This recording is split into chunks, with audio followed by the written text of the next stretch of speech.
in a certain sense, like a model for all of us, because he explains step by step what he did. So it's both his story and his family story all together, intertwined, so well documented, so many illustrations, so useful for anyone, even if you begin practically with zero like he did. This tells us anyone can do it. This is the message that I said. And in the title, he also in the front cover of the book, it says what the book is about, and the histories, the trajectory to becoming an Italian citizen. So these are the things that when you open the book, you begin understanding what it is all about. So overall, 10 points. Thank you. There's not more than 10. My only suggestions would be that some of the illustrations would need an indication. Always when one puts a photo, what is it? Who is it? The person, and connect that to the text. But again, wonderfully illustrated. Anyone can follow up the town. Why this town is so known in other parts of Italy. So everything ties, I think, very close together. Regarding the citizenship, of course, very important for those who either did not know as of today, as an hour ago, that you could become an Italian citizen. Anyone who has an Italian antenata, can apply for Italian citizenship. Italy is very generous to include all of us as potential citizens of Italy. The only thing is, like Tony and his family, because everybody worked together, which is another great thing that something that this book has. It's not just your individual struggles, but it's a group thing. It's wonderful. So anyone can become an Italian citizen if you want to, and if you follow what Tony did, and you find all the different steps. There are many blocks along the way. That's one of the things that everybody will find. You have to go around and eventually, but as Dominic says, Google anything. Somewhere the things are in the Google world, or they will become available. People are volunteering to indexing these documents. So eventually, all of the documents you just would write the name and everything will show up. Now only a portion, and you will have to look, as Tony did, page by page by page. But it's really fascinating. So Thank you. you're welcome. Thank you. I would just like to add, one of the things that kind of topped this off for me. So I was meeting my aunt this past week, and she said, your great grandmother wanted me to write this book. And she said, and I never could, never did, never had everything to do. And so she said, now it's done for me. So that was good for me. That means a lot. That means a lot. Yeah. You tell her she doesn't have to pay full retail. I'll give her a family discount. Talk to Vito. That's a family. Yeah, I found that you can send copies of the book that you buy at the author's copy fairly easily on Amazon, and so it's like half price to the author, and then you have to pay the shipping. So, but you're still ahead of them having to buy it for retail. So you're giving them a fairly cheap gift if you're giving it to them because you're getting it at wholesale, your price, and it's delivered to their door. Some other things, I don't know if you got a chance to look at all of them. It's a placing of the pictures for when you're reading it. And to my mind, a picture maybe that is horizontal, well, instead of having it vertical on the page, it's horizontal on the page. I don't have the copies of it, but to me, it should read to the outside. Yeah, this is correct. Having it look the other way is not. It's not that it's wrong. It's just that it doesn't seem right to me. But maybe that's just for people who read from left to right. If you were Hebrew, it would probably look better if it were the opposite. But I was, as I say, very much impressed by the way it was done. I thought some of the margins need to be a little bit better than this one. And maybe you could go to justified. You can have Word do something that's justified, and so somehow all the words line up right and left. Yeah. Right, justified, it's called, yeah.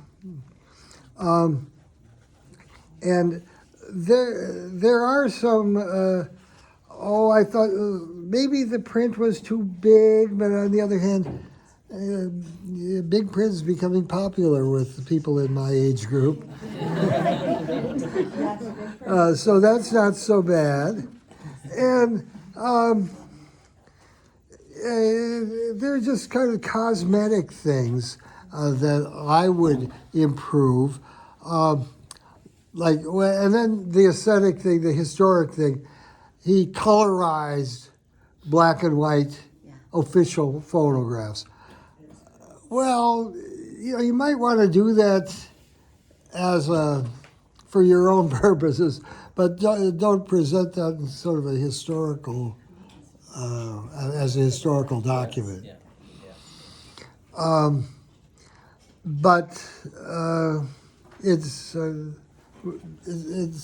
just marvelous, and you did a great job of using Antonati, and you do a great job of explaining the process of citizenship.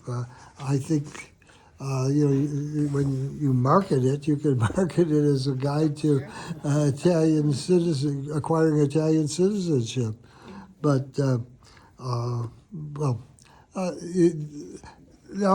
any other questions or comments to Anthony here? We were asking, would he be having them on sale? Because I think several other people are interested because of your family knowing you guys and meeting, and also about the citizen part. So down the road, Yeah. I'm sure there are other people too. Oh, yeah. Yeah. Is there a way we can post this information on the website on Casa Italia so people can reach out? Oh, yeah, you can always send information or share information on our Facebook pages. I have a personal Facebook page, and then there's a Casa Italia Library Facebook page.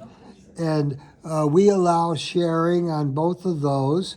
And certainly you could simply send us a message with the posts that you want to do, and we'll figure out a way to put it in our main post. Yeah, for sure.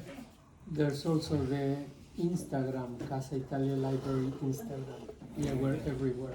And the photos that I took are already liked there, so. Good. So other questions or comments on the first product of our seminars?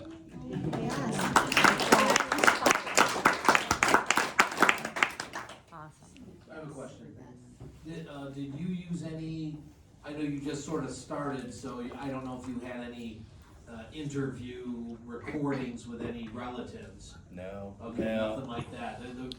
The further question is, has anybody attempted to ask relatives to sit down for a recording, even whether it's visual or just audio?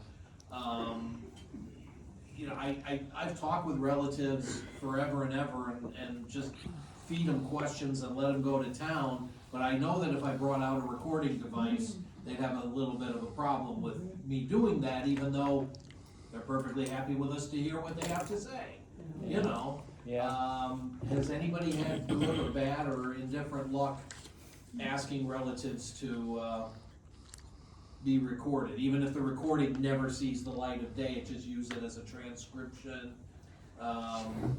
or, you know, put it on YouTube for 10 minutes and let it run through and make the transcription. I know Dominic's suggested that in some cases, or in past cases, but, I mean, oh, I'm sorry, go ahead, yeah. I have, I mean, I've done more writing, you know, talking to somebody face to face and writing down. I've done some recording on my phone, but I've never taken out a recorder. But I have this kind of little project going on, it's called 50 Faces.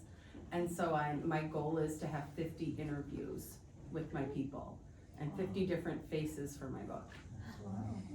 It's clever. Yeah. If I don't get that many, I could do 40. Change the number. I'm gonna have 3 faces. That's right, yeah. Have you visited your parts of Italy? Pardon me? No, for anybody No. that has I've the never been. Italian ancestry. How many have actually tried to go back to this little town so-and-so in Sicily and seeing where their heritage had lived? That's very interesting. I haven't, I'd probably just die. We, when we went to Sicily, or well, Campo Felice, that was on our checklist of why we were going down there.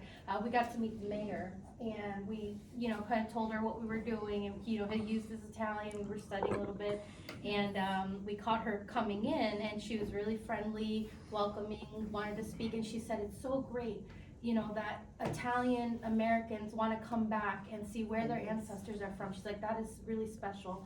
And you know, as Italians they're, you know, they're just like, wow, they're impressed that people, you know, they left, yes, they left, but the descendants are coming back and trying to reclaim their history and figure all of that out. And So I how thought that cool was that great. it's a woman mayor. Yes, and then, yeah, she was great, yeah, she was great. That And, is so cool.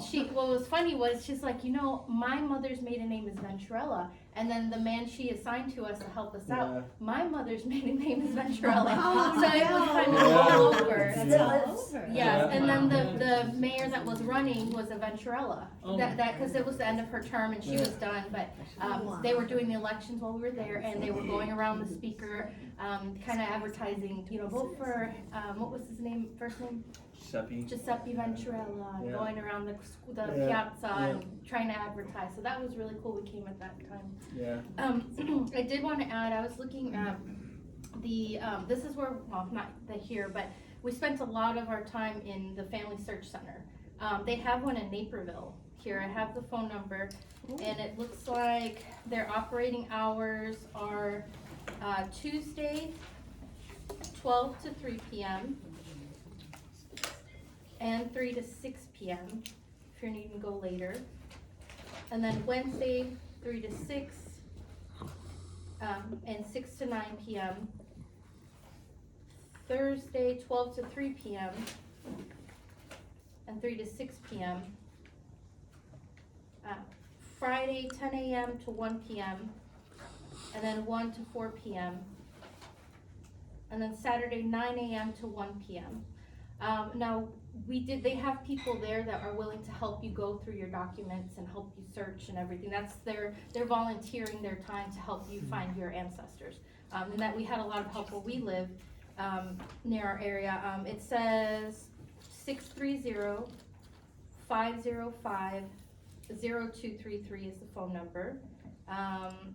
if you wanna make an appointment to have help.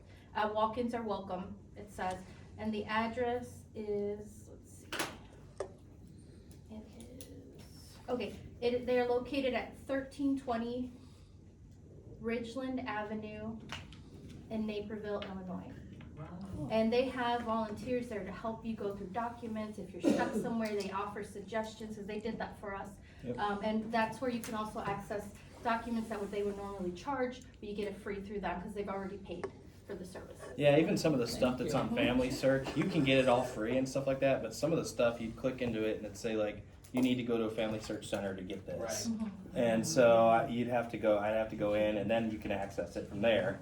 And it's still free, but you just have to be there to get it. Yeah. When you were at that center, was Linda Davenport still a staff member? We didn't go to the one in Chicago. We went to the No, one they- down in Arkansas. Yeah, yeah. Oh, that's right. Okay. Yeah, no, we haven't, this is just something I pulled up right now, because they're spread out across the country, you know, Yeah. these family Right, search centers. So ours was in Bentonville, Yeah. Arkansas, so we drove up a few times a night and Yeah. spent hours just going through documents, and, you know, he'd tell me, chase this name, and I'll chase this name, and work together, and the boys would research a little bit, but it takes time, but there's somebody there to help I if you're would- stuck somewhere. I would highly recommend it for Naperville. Now, they have a lot of hours, but I would call them and say, okay, I'm gonna be coming to work on my Italian family. They do have several people, or they did, I haven't been there in a while, but they have several people who are good at Italian research that work at that center, but they may be only in the 1 to 4 and the 3 to 6 and the, you know, I mean, it seems like they have it broken because the staff's gonna change every 3 hours. So you might wanna just confirm, say, all right, I need your best Italian, helper. Linda was very good in, the times I went to that center. I work at the Buffalo Grove Center, first, third, and fifth Tuesday nights. And beyond that, no one there is gonna know one thing about helping with Italian records on the other shifts. But there it is, you know, we're only open Tuesdays and Saturdays, yes. Has anyone gone to the one in Chicago? Cause I haven't gone there yet. I don't recall the name, but I found the address on the Family Search site. Okay. Yeah. It's way south though. It's way south. I don't, yeah. But Naperville sounds good. Yeah, that was the closest I found to this. Yeah, my husband says he'd take me to the house. But I'm sure it looked like they had different addresses. You can go on Family Search and put in a zip code and it'll show you the closest centers and the closest affiliate libraries. Those of you who came to my talks last year, I mentioned the affiliate libraries. You have a lot of hours because they're public libraries that have the same records, but you also are almost guaranteed you're not gonna find anybody there who knows anything about reading Italian. You know, I mean, you're really throwing a dart hoping to find somebody there, but at least you can, if you already know that, then you can go there and work on the records from noon until 9 if the time lets you do it, without having to, you know, if they let you stay that long and all that. But if you need actual direct assistance in where are my records, how do I read them, yeah, you're probably better off at a Family Search center. Yeah. Which would be tied to the Mormon church buildings. The one, if you go to the one in Naperville, you're gonna look for an address, but it's gonna be the Church of Jesus Christ of Latter-day Saints building is where it's gonna be. Same thing with Buffalo Grove, same thing with Schaumburg, you know, there, yeah, but that's where you're gonna get more direct, help if they have anybody there who knows Italian stuff. Yeah, and I'd go with when I went, I would go with a specific plan. So I'd be on my phone or my computer at home, and I'd be like, okay, you know, I can get this document fine without going there. And then sometimes I'd hit that wall where it says you need to go. So what I would do is I'd take a note of that and say, okay, when I go to Family Search, I need to go to this year with this name. This is what I'm looking for, and then I go to my next one, you know, and then it's like, you know, you could get a couple more without it, and then you got to get one more with it, or this one's on Ancestry, you know, so I'd write that one down. This is on Ancestry, so go there, you know, and then when I go to the Family Search Center, I just go down my list and say, okay, I got this one, this one, this one, and you know, so. And then they'll show you, I know someone asked about Wiki, when he mentioned Wiki, they'll show you, just ask them how to get to Wiki. Usually it'll say, there's a search bar up at, you'll see the logo, like on the left side, and then you'll see options here, search, and then you can say search wiki, and that kind of, it shows that map of the regions for your, your ancestors, and then you can go further down into the county or the, what do they call it? Jurisdiction. Jurisdiction, and Yeah, I then the was city, following you. and go down, yes, so, Is Wiki part of Wikipedia? Can you um, get through Wikipedia? It's their own research wiki, yeah, on their Oh, site. It is. Yeah, 'cause Yeah. they- Searches. Family search wiki, Yeah, yeah. 'cause It's really easy to find. Yeah, Yeah. because their organization has spent years on documenting, like, we were told that they've sent people out to churches and things all over the country, all over the world, and they're sitting there documenting every single page and putting it in their database so that we can access it, page by page, like he went through, and all the old records, so it's still work in progress, but they've been working on it for, like, since the seventies. Long time. 60s, 70s, Yeah. and sending people out and their, their organization, and they've been recording and putting everything in a database for us and digitizing it. Yes, one other thing that we mentioned, we would like to put the Casa Italia logo and published by, it'd be one of our publications. Yeah. That would be very good to be identified with such quality work. And I don't know, anybody else have any individual questions for Anthony? No. I'm always available to help too, if you guys need help with any of it, I'm available too. My stuff's out there, I'll give my information, and I can help remotely best I can, so, yeah. So how well do you know Word? Are you really an good. expert in Word? I think everybody grows up now, he knows Word probably better than, yeah, everybody's grown up with it now, yeah. Mm-hmm. And, well, you can manipulate pictures. I think, does it have a caption? You can create text boxes and things yeah. like that, yeah. And text boxes, I use that a lot. It's a lot easier to get around than is Adobe that produces PDFs. Adobe makes me crazy. But Amazon, I suppose we could have a session on going to the Amazon site and going through the 20, 50 questions that they ask you. You've got to, you want to talk a little bit about those questions? Yeah, so there is questions about, what type of book this is going to be, and basically I think there's like a personal journal option or a book for sale option. A couple different things that you select when you're going through. They ask you for the title of it, and then like I said, they ask you a couple more questions based on how many pages it is, what kind of paper quality you want, layout of the book, hardcover, paperback, and then you send them in. They want a PDF of the book. This was actually a pretty big challenge for me, was that they want the PDF of the book without the cover. And go ahead. Well, I was trained as a fine artist, but I worked in creating books for 23 years of my career. They need to do that because the cover is printed in an entirely different section of the plant Gotcha. than the interior of the book. Yeah. So to do it separately, and also the book, you need to do a file that has the cover, the spine in the center, and then the back cover, or it's 3 different files. They can do it that way too. Yeah. 3 different things, or all one thing with little lines showing how much should be the spine, Yeah. how much should be Yeah. the front. Yeah. That's the way you need to do a cover. Yeah. I did hundreds of them during my career. Yeah. And then for a book, nowadays, they used to do it, when I was in the olden days, you'd use paste-ups. Now it's a PDF that you send to the printer that has crop lines. Even if it doesn't have a bleed, you really don't need a crop line. But, so then it just is a sequence, and they print it in the sequence that you give them, but they impose it differently, so that they have to take that sequential book and then impose it so that you could print it like 4 up or 8 up. on big sheets of paper and then make your book. Yeah. Yeah. So it's a different process, they need the cover separate. Yeah, I'll let me get my book out here, my copy, and I'll show you a little bit about some of the stuff that went on there. Yeah, the process is this. You give Amazon the file, Amazon, and then you say publish it. Then if somebody orders the book, Amazon pulls that file and sends it to a printer. A printer anywhere in the country, or maybe close to you somewhere in the country. And that print shop uses that file and prints up the book.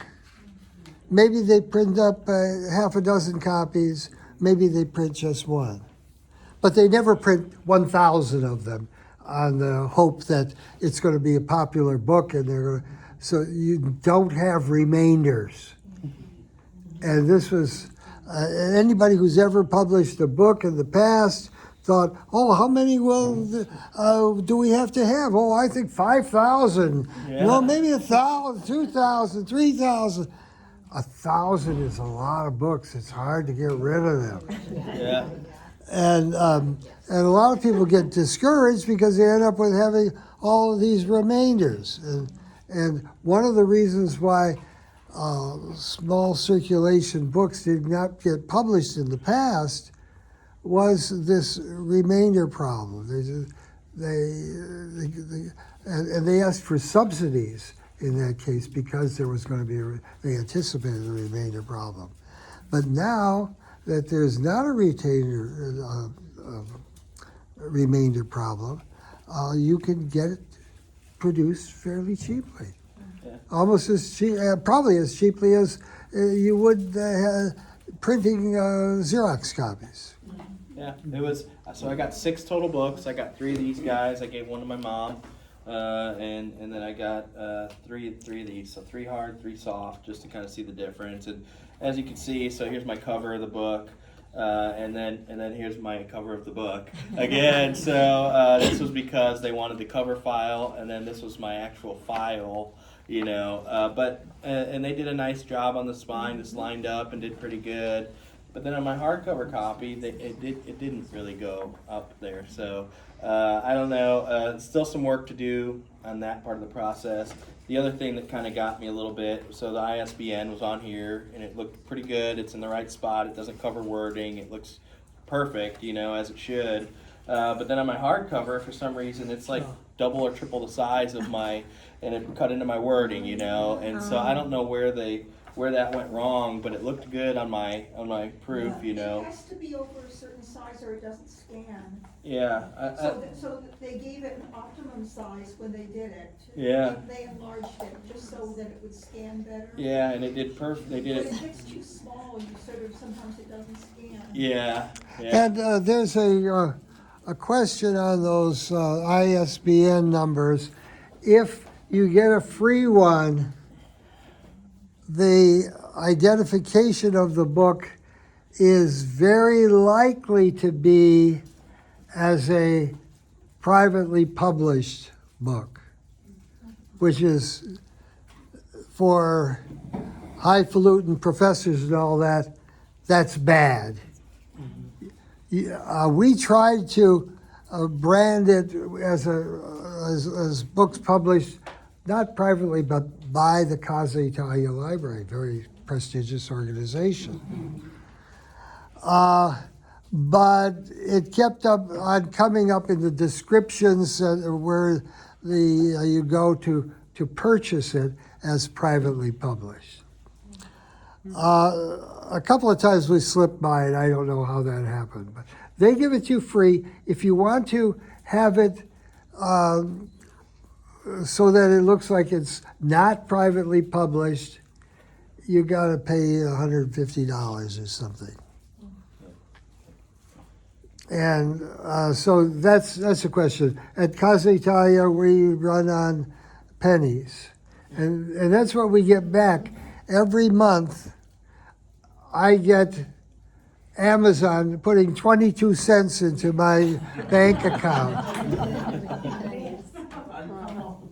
because somebody read 5 pages in my book online. So you don't have to sell the whole book, or the real book is the image of the pages, and they'll give you 22 cents. Interesting. Terrific situation. I'm going to become a millionaire that way if we publish enough books. 22 cents at a time. Yeah.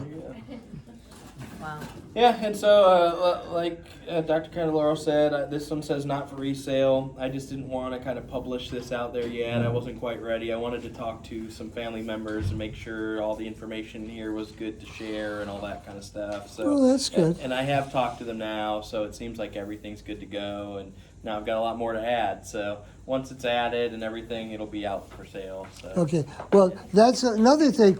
Even after you publish it, you can republish it, another version of it. You get more information, more pictures or something you want to put in there. You just take down the file that's online and you upload another file, that's the new file. And it becomes available, not instantly, because I think there's some people doing more than one copy when they send it to the printer. The printers are doing a couple of copies, or they lag behind a little bit on that. But it's a whole different world. The KDP section of Amazon. Kindle files and all that, yeah. We have a great idea over here. Oh, we'd like to get a group photo, maybe with the mural in the background. Yay! Let's do it. Tall people in the back. Okay, and after that, we'll break up into anybody who wants individual consultation, get in line or choose one of us experts, and we'll try to help you out.